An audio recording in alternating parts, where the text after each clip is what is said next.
Assalamualaikum warahmatullahi wabarakatuh. Halo pemirsa LDTV di rumah, kita jumpa lagi di Take Over Cerita seputar tanah doang. Nah, bersama Raka yang akan menemani selama beberapa menit ke depan. Nah, di sini kita punya tamu spesial nih dari mahasiswa KKN UGM tahun 2024. Mungkin boleh perkenalan dulu Kak Didan. Oke, halo pemirsa LTTV Selayar. Perkenalkan nama saya Didan. Saya merupakan mahasiswa Universitas Gadjah Mada yang sedang melaksanakan KKN di Kepulauan Selayar, khususnya di Kecamatan Bontoharu. Nah, jadi di sini kita mau sharing ya terkait mungkin apa aja sih yang udah aku lakuin dan mungkin khususnya pada kesehatan kali ya. Oh ya, saya juga jurusan farmasi kayak gitu. Oke, mungkin sebelum kita lanjut ke topik kesehatan, mungkin kita ngobrol-ngobrol dulu sedikit. Iya, boleh. Dan selama 2 minggu KKN di sini udah ngapain aja nih? Jujur 2 minggu ini seru karena kayak mungkin ini pertama kali juga aku jauh ya dari biasanya cuma di Jogja doang, tiba-tiba harus ke pulau yang jauh banget. Dan ya sejauh ini banyak sekali pengalaman-pengalaman baru, contohnya agak aneh, buka pintu tiba-tiba laut langsung gitu kan, aneh banget, bisa ngeliatin pemandangan sunrise, terus sosialisasi dengan warga itu juga seru karena mungkin ada perbedaan kali ya, mungkin yang apa aku rasain di rumah sekarang di sini juga ada perbedaan. Nah, mungkin yang menurut aku nih paling unik, jadi aku kalau misalnya tiap jalan ya semua orang tuh pada karaoke gitu. Itu aneh sih, tiap malam gitu, jadi pin ikutan terus. Iya, jadi kayak ya itu pengalaman baru sih, dan juga mungkin yang paling aku suka pemandangannya sih, karena indah banget. Tapi tahu nggak sih, kita tuh kalau di Jogja itu kita nggak pernah ngelihat bintang nggak sih? Betul, mungkin polusi kali ya, tiba-tiba tiap malam bintangnya bagus banget. Iya. Kalau di sini tuh bener-bener bintang tuh kelihatan sampai bener. Bintang paling kecil tuh kelihatan. Iya, bener-bener. Paling kelihatan cuma satu dua. Oke, kita kembali lagi ke topik kita ya. Mungkin tadi kan Kak Didan ini kan kalau dari UGM ini kan mewakili Medika ya. Iya, betul. Mungkin dari materi kuliah yang sudah didapatkan oleh Kak Didan ini, mungkin apa aja sih yang bisa diterapkan di KKN di Kecamatan Bontoharu. Iya. Oke, sebenarnya banyak banget sih yang bisa aku aplikasikan, materi-materi kuliah yang aku dapetin, yang aku aplikasikan nanti ketika terjun bersosialisasi dengan masyarakat gitu. Nah, mungkin yang aku tekankan ini, semua ilmu-ilmu yang aku dapat ini aku usahakan untuk pencegahan atau bentuknya preventif dan juga promotif.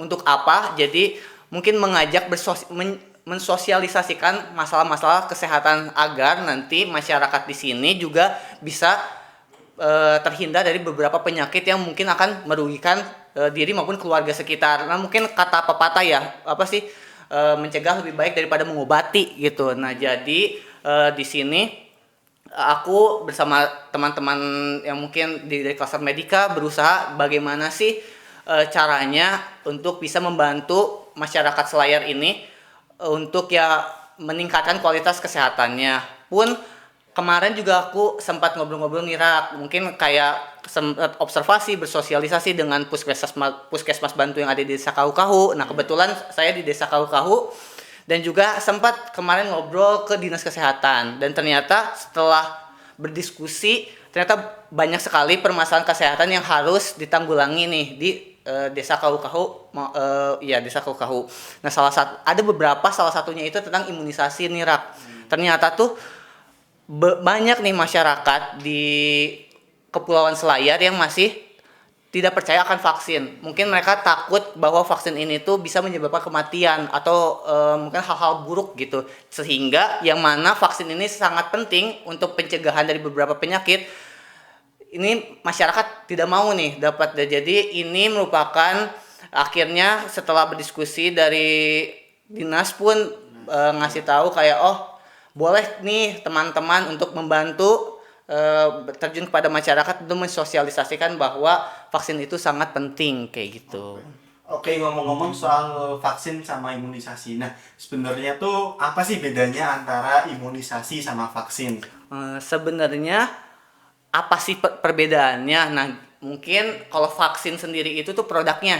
Iya. Ya, jadi nanti produknya eh, kasarannya kita sebut obatnya ya. Nah, vaksin ini yang nanti akan mencegah eh, penyakit masuk ke dalam tubuh kita. Nah, dari vaksin ini tuh nanti akan jadi virus atau bakteri akan diolah, akan dibuat jadi obat sehingga nanti tubuh kita akan membentuk sel memori yang akan menyerang tubuh kita. Nah, kalau imunisasi sendiri itu tuh prosesnya Rak. Jadi misalnya tadi aku udah punya vaksin tadi. Iya. Kamu ke ke rumah sakit divaksin dan ternyata selama vaksin ini tuh ada proses di mana tubuh itu membentuk kekebalan tubuh. Proses dari tadi pemberian hingga membentuk kekebalan tubuh itu disebut dengan imunisasi. Kayak gitu perbedaannya. Oke. Mungkin nanti kan udah ngomongin terkait dengan vaksin ya. Kemarin kan sempet ngetren ya terkait COVID-19. Oh iya benar. Ini kan banyak banget kan kayak jenis vaksin. Mungkin Ya. di sini pemirsa di rumah tuh ada yang dapet Sinovac, CoronaVac, Betul. Moderna, Betul. AstraZeneca. Dan itu kan sebenarnya kan kayak sama-sama vaksin ya. Mungkin apa ada nggak sih itu bedanya? Banyak sih Raks perbedaannya, tapi biasanya tuh diklasifikasikan atau dibedakan berdasarkan cara pembuatan vaksinnya itu sendiri. Nah, jadi sebenarnya mungkin aku mau ngasih tahu konsep besarnya bagaimana sih cara pembuatan vaksin. Jadi itu misalnya kita contoh COVID-19 aja lah, mungkin yang teman-teman sering dengar. Kalau misalnya ada virus COVID-19, kita ambil nih virusnya, kita olah dan ketika diolah tersebut kita akan masukkan ke dalam tubuh. Nanti tubuh itu memiliki antibodi, di mana antibodi ini tuh akan menyerang benda asing. Benda asing tadi itu virusnya tadi akan menyerang, akan terjadi proses sehingga nanti tubuh berusaha untuk mengenali virus ini sehingga nanti kelak misalnya ada virus kembali masuk, tubuh ini punya sel memori bahwa oh ini loh, ini tuh merupakan virus berbahaya. Jadinya nanti sama antibodi kita bakal diserang kayak gitu. Nah, tapi ada berbagai macam nih cara pengolahannya, cara mengolah bakteri ini. Yang pertama itu virus yang dilemahkan. Nah, contohnya tuh jadi nanti kita punya virus penyakit, contohnya tuh vaksin tuberkulosis atau BCG. Nah, nanti tadi tuh tuberkulosisnya tadi kita lemahkan nih virusnya.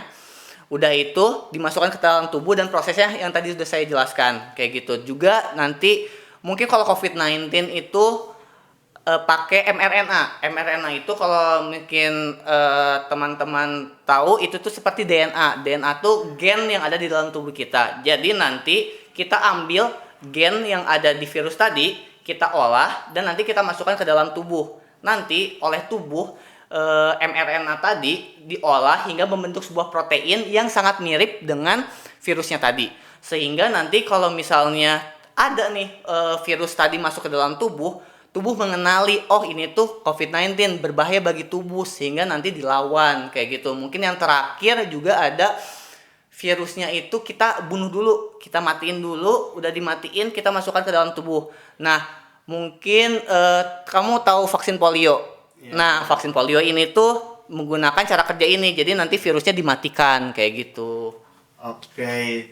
Ngomong-ngomong soal penyakit polio ya, tadi kan yang udah disinggung sama Kak Diana. Yeah. Sebenarnya penyakit polio itu Yeah. apa sih? Polio tuh mungkin secara medis itu disebutnya poliomyelitis. Jadi ini tuh penyakit sangat menular nih Rak. Jadi nanti itu penyakitnya itu disebabkan oleh virus polio. Nah, virus ini tuh akan menyerang sistem saraf. Jadi apabila nih ada orang yang terkena virus ini akan terjadi kelumpuhan. Nah, jadi biasanya tuh sebenarnya gejala awalnya itu terjadi dari mungkin 7 sampai 10 hari atau bahkan sampai 1 bulan ke depan. Jadi nanti biasanya awalnya gejalanya normal-normal, mungkin yang gejala pada umumnya gitu. Misalnya kayak demam, pusing, mual. Nanti lama-lama ada kekakuan, bahkan mungkin apabila memburuk akan terjadi kelumpuhan nih Rak. Nah, jadi mungkin ini juga aku pingin ngasih tahu ke pemirsa bahwa semisal nih pemirsa menemukan mungkin saudaranya atau tetangganya yang ternyata mengalami gejala-gejala yang disebutkan bahkan hingga kelumpuhan. Bisa jadi itu terjadi terkena virus polio sehingga apabila hal tersebut terjadi bisa langsung dibawa ke rumah sakit karena ini tuh harus diberikan tindakan suportif Sehingga walaupun kelak emang akan terjadi kelumpuhan tadi dengan adanya gerakan lebih awal, jadi nanti tubuh kita penyakit tadi tidak akan terlalu buruk gitu bagi tubuh kayak gitu. Jadi bisa teratasi lebih awal kayak gitu. Oke, jadi mungkin udah ngomongin gejala-gejalanya ya. Tapi kadang tuh aku tuh dengar-dengar kalau vaksin itu bisa sampai menyebabkan kematian. Oh. Nah, kemarin tuh ada berita ya, kalau orang yang habis vaksin itu dia meninggal. Kalau berdasarkan dari sudut pandang medis tuh penjelasannya mungkin gimana ya? Sebenarnya kalau misalnya dibilang vaksin itu meninggal, kita tidak bisa pungkiri itu bisa terjadi. Tapi yang harus ditekankan, misalnya nih kalau dari perbandingan 1 banding 1000, hanya 1 orang gitu dari 1000 orang. Itu jarang terjadi. Kenapa sih bisa terjadi? Mungkin karena reaksi kita tuh memiliki sel imun atau misalnya antibodi yang berbeda-beda di dalam tubuh. Mungkin ada beberapa orang yang emang tidak sanggup untuk menerima virus tersebut, vaksin tersebut sehingga menyebabkan kematian. Nah, tapi yang perlu ditekankan juga yaitu vaksin ini sangat direkomendasikan orang. Kenapa? Karena ini sangat baik bagi tubuh kita. Karena tadi yang aku jelasin bahwa vaksin ini merupakan bentuk preventif atau bentuk pencegahan agar kita tidak terkena berbagai penyakit yang ada gitu. Nah, juga ketika pembuatannya nih, kita tuh ketika membuat vaksin tuh nggak asal buat, perlu ada berbagai tahap uji klinis gitu. Jadi nanti ada tahap-tahapannya hingga bisa dipasarkan, dan itu tentu di bawah pengawasan dari BPOM gitu, Badan Pengawasan Obat dan Makanan. Jadi tentu akan sangat aman nih Rap, karena ya dari udah ada pihak yang berwenang juga udah ikut juga membantu. Nah juga ya jaranglah terjadi kalau misalnya yang kematian tadi. Jadi kalau misalnya aku bisa simpulin sih, tetap vaksin ini sangat aman untuk tubuh kita, bahkan sangat direkomendasikan untuk diberikan gitu. Tapi kan kalau orang habis vaksin itu kan kebanyakan kayak ada yang ngeluhkan badannya demam, pegel-pegel. Nah itu kan juga mungkin tidak memungkiri juga kalau vaksin itu bisa berbahaya. Gimana penjelasannya? Mungkin masyarakat takut kali ya ketika itu, takutnya itu kenapa. Nah sebenarnya nih ya, mungkin buat pemirsa, ternyata itu tuh hal umum. Karena apa? Karena itu, jadi gini teman-teman, kalau misalnya ada kita masukin vaksin, kita disuntikan vaksin dalam tubuh kita tuh kan kaget kasarannya kalau misalnya ternyata ini ada benda asing nih masuk ke dalam tubuh.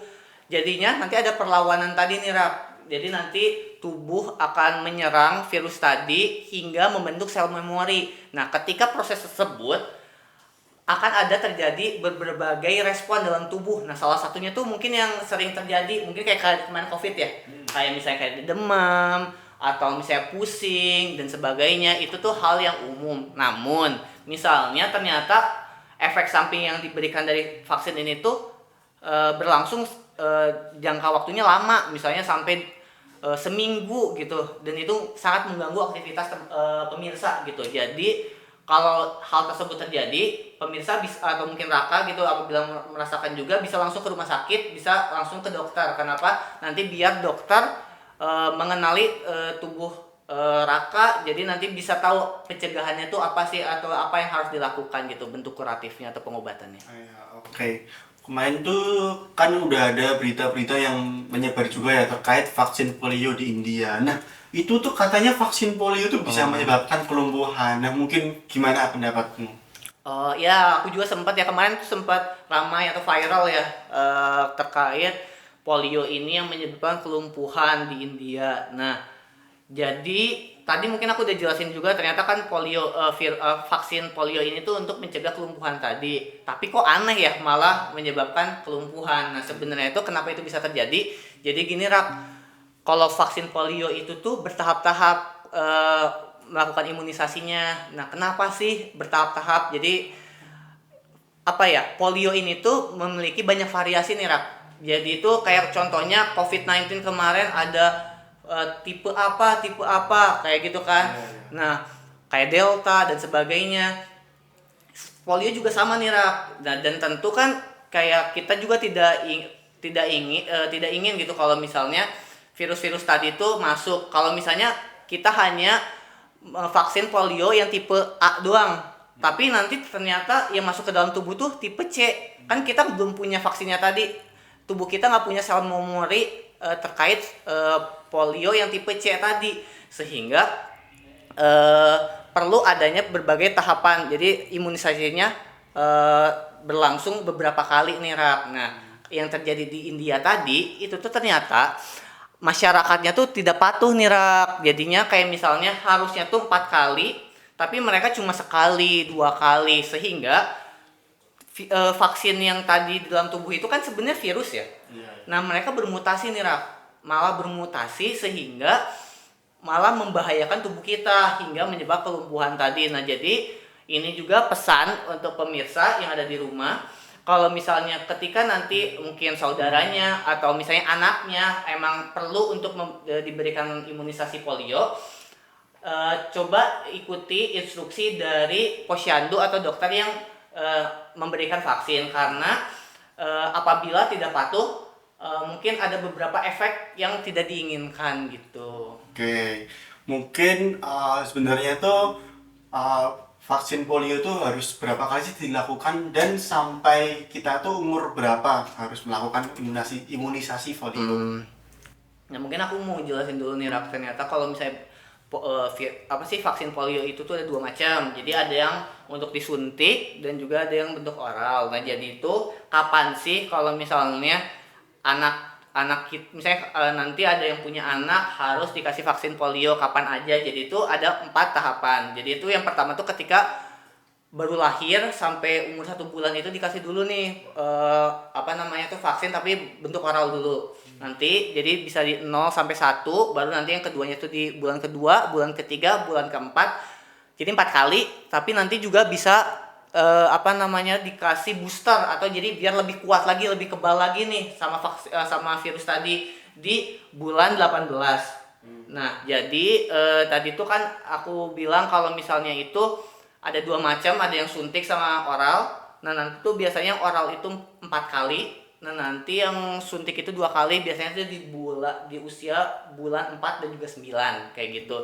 Nah, misalnya ternyata kan juga kita tidak pungkiri, misalnya kita lupa nih Rak, ternyata misalnya Raka nanti punya anak ternyata kelupaan nih, tidak sesuai jadwal. Nah, kalau misalnya itu jangan panik, tenang aja. Jadi vaksin polio ini tuh bisa diberikan sampai umur 5 tahun nih Rak. Jadi misalnya emang sangat disarankan untuk mengikuti instruksi yang ada di puskesmas maupun rumah sakit. Tapi apabila enggak, nanti langsung berkonsultasi saja kepada dokternya, diberi penjelasan bahwa oh ini kelupaan nih, ternyata belum melaksanakan vaksinasi polio, sehingga nanti dari dokter pun nanti akan direkomendasikan kapan nih waktu yang tepat untuk anaknya diberikan vaksinasi kayak gitu. Oke, mungkin kalau orang misal udah terkena penyakit polio ya, itu apakah ada obatnya sejauh ini? Nah, ini nih kenapa pentingnya imunisasi polio ini. Jadi Rak, kalau misalnya